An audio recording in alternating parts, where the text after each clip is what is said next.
그리고 또 다른 아주 중요한 이야기가 있습니다. 무성태아의 약효에서 나온 이야기인데요. 반대로 한번 생각해 보자는 겁니다. 만약 임신 중에 열이 나거나 아픈데 이걸 치료하지 않고 그냥 참으면 어떻게 될까요?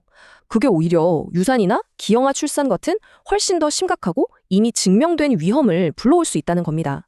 그러니까 확인되지도 않은 공포 때문에 꼭 필요한 약을 안 먹는 게 더 위험할 수 있다는 경고인 셈이죠.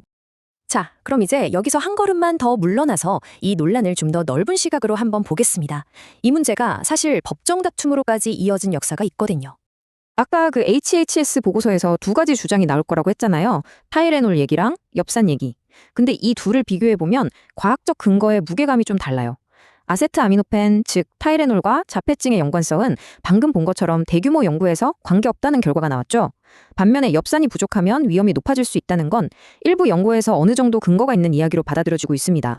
사실 이 타이레놀 자폐증 주장은 이미 법정까지 갔던 이야기입니다. 캔뷰는 이것 때문에 엄청난 소송에 시달려왔어요.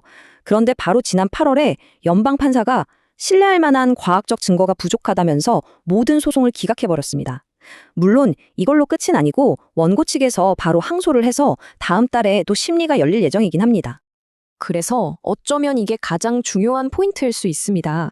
이런 온갖 논란에도 불구하고 미국 산부인과대학 같은 권위 있는 주요 의료기관들은 임산부를 위한 공식 지침을 단 하나도 바꾸지 않았다는 사실입니다. 여전히 아세트아미노펜을 임신 중에 열이나 통증이 있을 때 안전하게 사용할 수 있는 약으로 권고하고 있어요. 그렇다면 이 모든 소동이 우리에게 말해주는 건 대체 뭘까요? 이 사건이 던지는 더 큰 의미들을 마지막으로 한번 정리해보겠습니다. 이번 논란은 우리에게 몇 가지 중요한 점을 생각하게 만듭니다. 첫째, 공중보건 문제의 과학적 합의와 정치적인 주장이 부딪힐 때 어떤 혼란이 생기는지를 똑똑히 보여줬죠. 둘째, 아직 입증되지도 않은 주장이 금융시장에 얼마나 즉각적이고 또 막대한 영향을 미칠 수 있는지도요. 셋째, 이건 정말 중요한데 불필요한 공포 때문에 정작 임산부들이 안전하게 통증을 관리할 수 있는 선택지가 사라져버릴 위험도 있습니다. 그리고 마지막으로 자폐증처럼 아주 복잡한 질환의 원인을 너무 단순하게 하나로 단정짓는 게 얼마나 위험한지, 과학적인 근거가 얼마나 중요한지를 다시 한번 일깨워준 사건이라고 할 수 있겠습니다.